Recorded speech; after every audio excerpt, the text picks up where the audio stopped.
नमस्ते, मैं नीलेश मिश्रा। आज हम एक ऐसे सवाल पर बात करेंगे जिसने हर इंसान को कभी न कभी सोचने पर मजबूर किया है।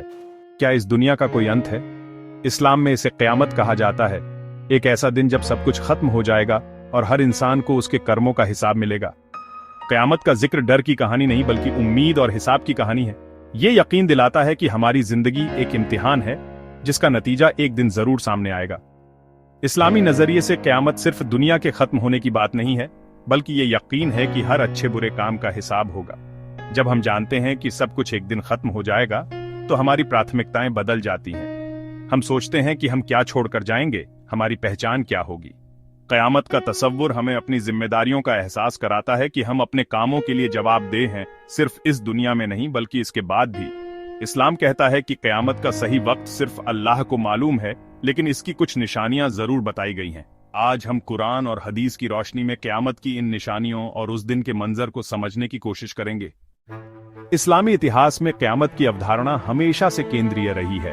पैगंबर मोहम्मद सल्लल्लाहु अलैहि वसल्लम ने इसे डरावनी कहानी नहीं बल्कि एक सच्चाई के तौर पर बताया, एक हकीकत जिसका सामना हर इंसान को करना है। इस यकीन ने शुरुआती मुसलमानों को समझाया कि उनकी जिंदगी का मकसद सिर्फ दुनिया की दौलत नहीं बल्कि अच्छे काम करना और अपने बनाने वाले को राजी करना है। क़यामत का यकीन बुरे कामों से रोकता था और अच्छे कामों की तरफ प्रेरित करता था। उन्हें पता था कि एक दिन अल्लाह के सामने खड़ा होना है। इस्लामी विद्वानों ने कुरान और हदीस की रोशनी में क़यामत की निशानियों को तफसील से बयान किया है। छोटी निशानियां जैसे नैतिक गिरावट और बड़ी निशानियां जैसे दज्जाल का आना, हजरत ईसा का लौटना, सूरज का पश्चिम से निकलना। ये सब बताता है कि इस्लामी परंपरा ने इस विषय को कितनी गंभीरता से लिया है। क़यामत का जिक्र डराने के लिए नहीं बल्कि हमें जगाने के लिए है। ये एक अलार्म है कि अब जागने का वक्त है। जो लोग इस दिन पर यकीन रखते थे, उन्होंने अपनी जिंदगी को ज्यादा जिम्मेदारी और ईमानदारी से जिया। क़यामत के दिन सिर्फ जमीन ही नहीं, पूरा ब्रह्मांड बदल जाएगा। आसमान फट जाएगा, सूरज बेनूर हो जाएगा, चांद टूट जाएगा। ये सब कुरान में दर्ज है। कुरान कहता है, जब सूरज लपेट दिया जाएगा, तारे झड़ पड़ेंगे। ये उस दिन की हौलनाकी को बयान करता है। सूरज की रोशनी खत्म हो जाएगी, तारे अपनी जगह से बिखर जाएंगे। ये सब अल्लाह की कुदरत का इजहार है। चांद के फटने का भी जिक्र है, यानी ब्रह्मांड का निजाम पूरी तरह बदल जाएगा। ये घटनाएं हमें हमारी हैसियत याद दिलाती हैं। हम इस विशाल ब्रह्मांड में एक छोटे से झर्रे हैं। हदीस में बताया गया है कि क़यामत की बड़ी निशानी होगी, सूरज पश्चिम से निकलेगा और उस दिन तौबा का दरवाजा बंद हो जाएगा।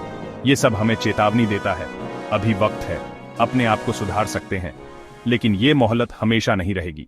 जब क़यामत की बड़ी निशानियां पूरी हो जाएंगी, इसराफील नामक फरिश्ता अल्लाह के हुक्म से सूअर फूंकेंगे, एक ऐसी आवाज जिससे हर जानदार पर मौत तारी हो जाएगी। कुरान कहता है, जिस दिन सूअर फूंका जाएगा, सब घबरा उठेंगे, कोई भी उसकी दहशत से बच नहीं पाएगा। इस पहली फूंक के बाद हर जानदार चीज खत्म हो जाएगी और जमीन आसमान पर एक गहरी खामोशी छा जाएगी। दुनिया की सारी चहल पहल, सारे रिश्ते, सब कुछ एक पल में वीरान हो जाएगा। इस दौरान जमीन और आसमान को बदल दिया जाएगा। एक नई जमीन और नया आसमान बनाया जाएगा जो हिसाब किताब के लिए मुनासिब होगा। ये घटना सिखाती है कि हर शुरुआत का एक अंत होता है और हर अंत के बाद एक नई शुरुआत। दुनिया का खत्म होना असल में एक नए दौर का आगाज है, जहां न मौत होगी न बीमारी, सिर्फ हमेशा की जिंदगी। पहली सूअर के बाद इसराफील दोबारा सूअर फूंकेंगे और दुनिया के तमाम इंसान और जिन्नात दोबारा जिंदा होकर अपनी अपनी कब्रों से उठ खड़े होंगे। ये दिन हश्र कहलाता है। सब इंसान एक मैदान में जमा होंगे, सूरज करीब होगा, जमीन तप रही होगी। कुरान कहता है, उस दिन आदमी अपने भाई, माँ बाप, बीवी बच्चों से भागेगा। हर किसी को सिर्फ अपनी फिक्र होगी। लोग नंगे पांव, नंगे बदन, बिना खतने के उठाए जाएंगे जैसे पैदा हुए थे। लोग परेशान होकर पैगंबरों के पास सिफारिश के लिए जाएंगे, लेकिन हर कोई कहेगा, आज मुझे अपनी ही फिक्र है। आखिर में सब पैगंबर मोहम्मद सल्लल्लाहु अलैहि वसल्लम के पास जाएंगे और उनकी सिफारिश से हिसाब किताब शुरू होगा। नेक लोगों के लिए ये दिन आसान होगा, लेकिन बाकी सबके लिए ये दिन बहुत लंबा और मुश्किल होगा। इसलिए असल तैयारी इसी हमेशा की जिंदगी के लिए करनी चाहिए। हिसाब किताब के दिन हर इंसान को उसका अमाल नामा मिलेगा, जिसमें उसकी पूरी जिंदगी का लेखा जोखा होगा। जिनको अमाल नामा सीधे हाथ में मिलेगा वो कामयाब होंगे और जिनको उल्टे हाथ में, वो अफसोस करेंगे। इसके बाद मीजान यानी तराजू कायम होगा, नेकियों और बुराइयों को तौला जाएगा। ये दिन सिर्फ इंसाफ का नहीं बल्कि अल्लाह की रहमत का भी दिन है। उसकी रहमत उसके गुस्से पर हावी है।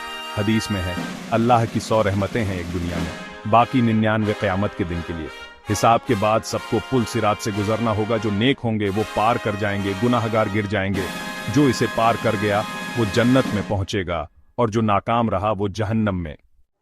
अब सवाल यह है, क्या हम उस दिन के लिए तैयार हैं? क्या हमारी जिंदगी ऐसी है कि अगर आज ही अल्लाह के सामने खड़े हो जाएं तो उम्मीद रख सकते हैं? कयामत की तैयारी का मतलब ये नहीं कि दुनिया छोड़ दें, बल्कि अपनी जिंदगी को अल्लाह के बताए तरीके पर चलाएं। नमाज, रोजा, झकात और इंसानों के हक अदा करना, यही असल तैयारी है।